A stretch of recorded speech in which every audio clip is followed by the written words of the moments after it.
astrology is basically the right mix of left brain and the right brain here, right? It is not just the play of a left brain. Yeah, that is where. And uh, this is where it gets interesting. I mean, Kabir, can you talk about the different aspects of how astrology can be used as an art? Yeah, we will. We will. Imagine in the left brain, you have to store all your data.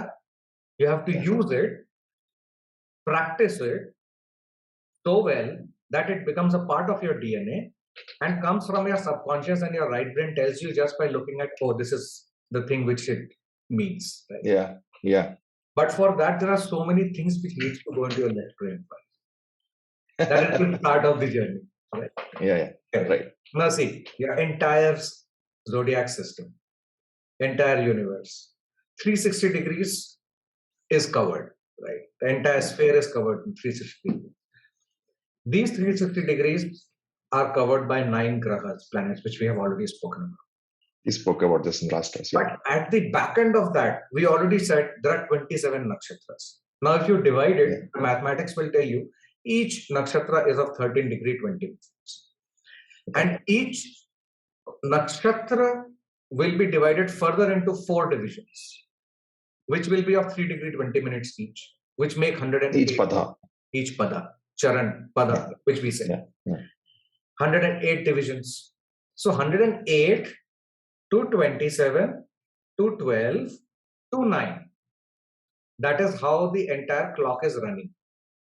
And it is moving.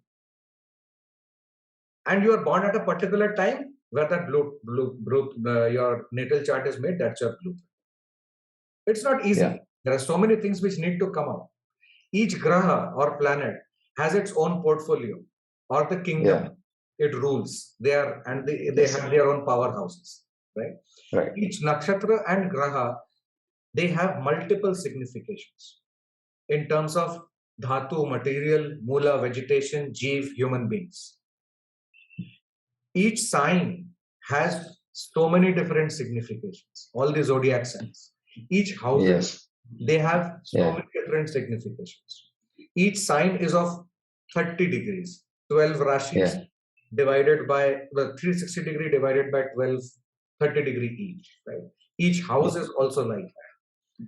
Combining all these things together, what to take, what not to take, what to understand, what not to understand, what is important at what point of time in life, that is the art of astrology. Yeah, brilliant, Kabir. The timing of the event that occurs in a person's life, right? I mean, if you look at the same combination for a person who is 18 years old and for a person who is 45 years old, right? The problems in life, the priorities in life will be different at each age. That is where the right signification needs to be taken and to actually talk about an event.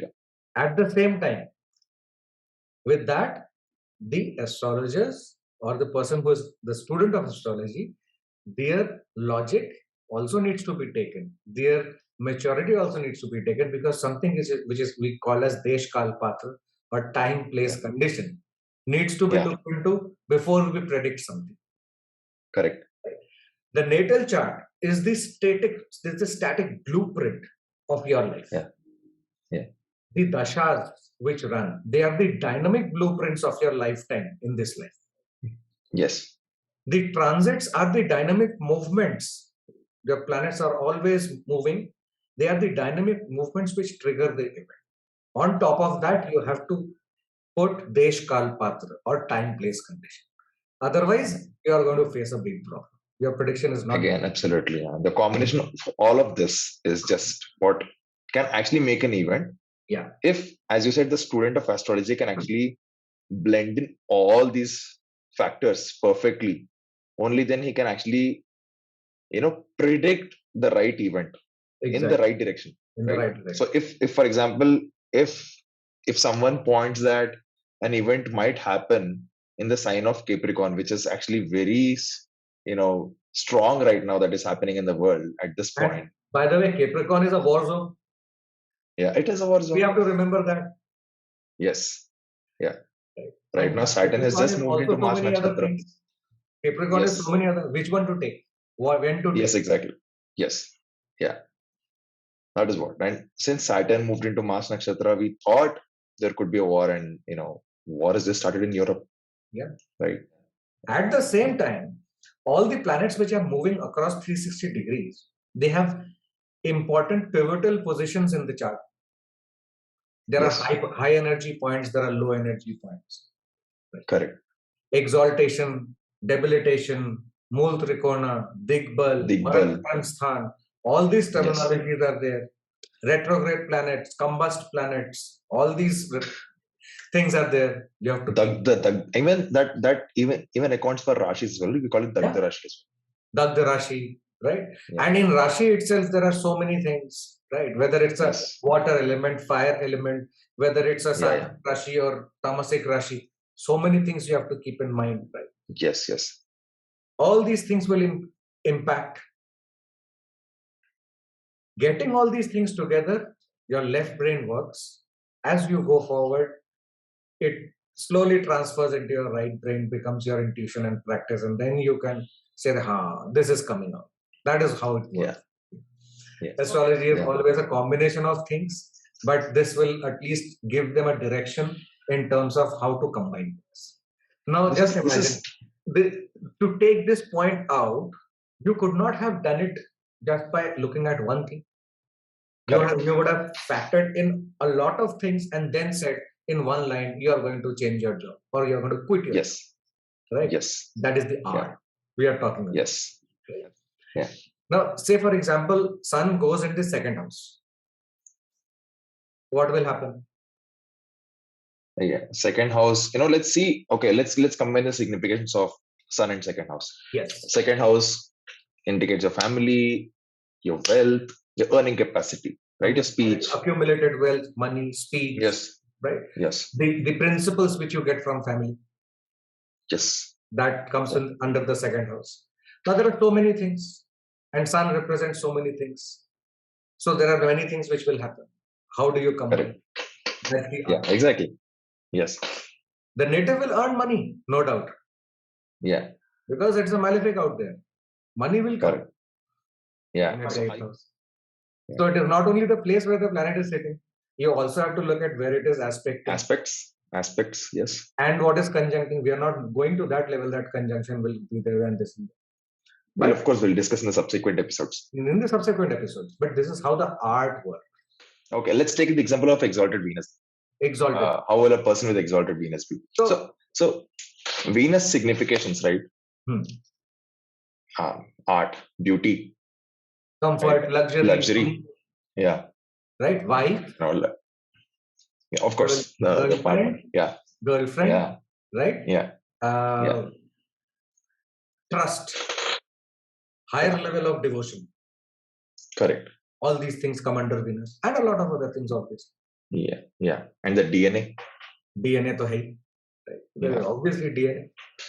So Venus signifies all these things. Okay, fine. Very good. Brightest star. Brightest planet. Very good. Okay. Where does it get exalted? That means where does it feel the most elated? Pisces. Yes. Where does it feel the most? My Venus's energy is gone. It is not working properly. Is Virgo. Very simple. So the logic behind this, it will be interesting to explain, right? Yes. So Pisces, as you were just mentioning, the higher faith, right? So when you look at a relationship, it should always work on trust. Pisces is the sign of trust. Right. So Venus works brilliantly in the sign of Pisces. Yes. At the same time, when you come to Virgo, it is all logic and analysis. Yes. In love, there is no analysis. Correct. It'll fail miserably if you apply logic to love. They're completely different things. Exactly.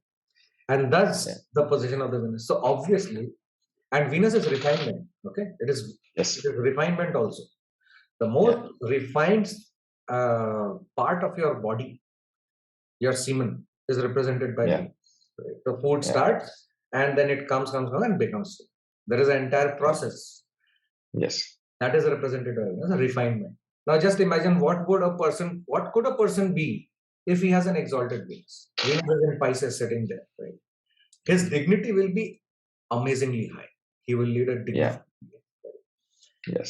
He may be materialistic, but he will Yeah. not go down to money in a cheap manner. Very interesting thing. Venus. You can't bribe that person for low things in life. Yeah, absolutely. Yeah. He doesn't care about all those things. He doesn't care. Yeah. And since he is very refined, as we were discussing, his taste of clothes, Venus represents clothes, perfumes, all these things. Perfumes, yeah. He'll smell really good. Smell really good. And he'll make sure that he smells good. Yes, exactly. Yeah. And he won't go out of the house wearing any dirty clothes. He'll be very properly dressed. If that person wants to go to a restaurant, it should be a fine dine restaurant. Yeah. Like he doesn't walk into any roadside restaurant. No. He'll be very particular with, the choice of decor, the ambiance and stuff. Right? Yeah, the taste. So the refinement, the particularity about everything, that is exalted Venus. Yeah. Obviously, will be a very trustworthy person and live on trust. Yeah, correct. And the same Venus, when it goes down to Virgo, things change. Totally opposite. Yeah. So we will again reconvene next week. And till then, all our viewers and listeners, please visit our website www.edu-astro.com. Email us at contact@edu-astro.com. Visit our YouTube channel, like, share, subscribe to the channel, like the videos, and please click on the notification button for getting the notifications for the new videos, and put in your comments where we can actually start giving you more inputs, replying wherever it's required. You can visit our FB page, Insta page for other insights and a lot of other articles too. Okay. Thank you, and see you next week then. Bye-bye. Sure. Thank you very much, Kabir.